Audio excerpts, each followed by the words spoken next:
Hello guys! So good morning at gusto kong gawan talaga to ng content kasi I know curious kayo dahil maraming mga OLA ang nagpo-provide ng services nila or lagyan natin if ma-approve ka for 3,000 so ilan na lang ba matatanggap mo, maraming mga fees na dadaanan hindi mo naman alam kung nasaan yung post loan management fee, platform fee, credit assessment fee, so lahat na yan ay sinacharge nila mismo sa inyong niloan at ang worst pa doon is sobrang liit na lang matatanggap nyo. Like for example, naghiram ka ng 3,000 then yung bibigay sa iyo is 1,600 tapos ibabalik mo within 7 days is 3,100 something.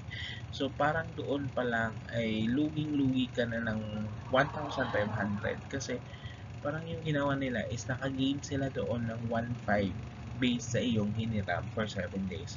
At ito yung mga example ng mga predatory lending na gawain which is hindi nila dinideclare kung ilan yung charges nila sa platform.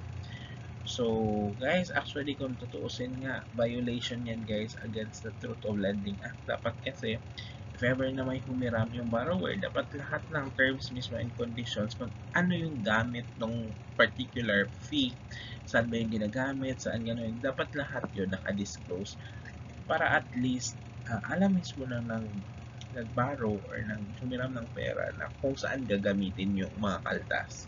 So sa OLA naman is hindi sila transparent and sometimes ang worst nandoon is pag nag-approve ka na bigyan natin you have a credit limit then nag-apply ka then ipapasok nila agad yung pera.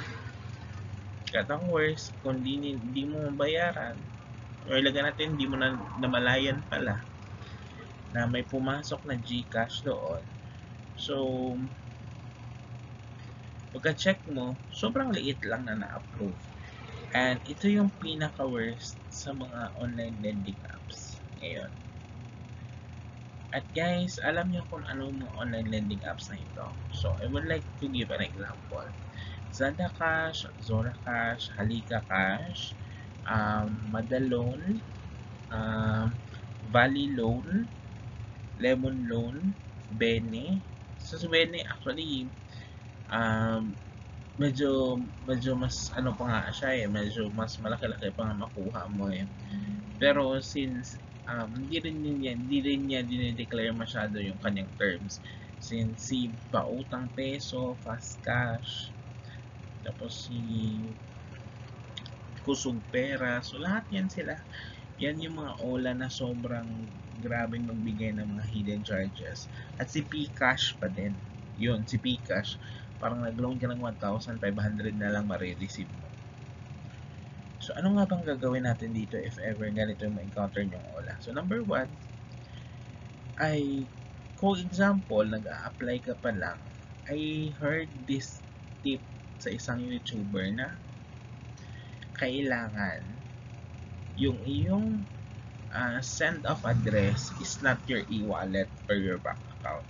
So, dapat diretso sa mga authorized retail na mga pawn shops like for example, M. Luwilier para assure na hindi agad-agad papasok yung pera at hindi agad-agad nila matatransfer yung pera at hindi ka agad-agad magkaka-loan kahit hindi mo pa nababasa yung terms.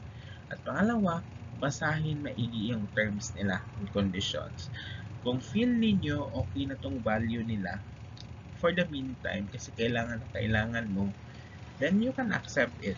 Pero kung feel mo na di siya needed, or sobrang laki, at hindi ka comfortable with the value na binibigay nila, so you can always say na hindi, ayaw mo.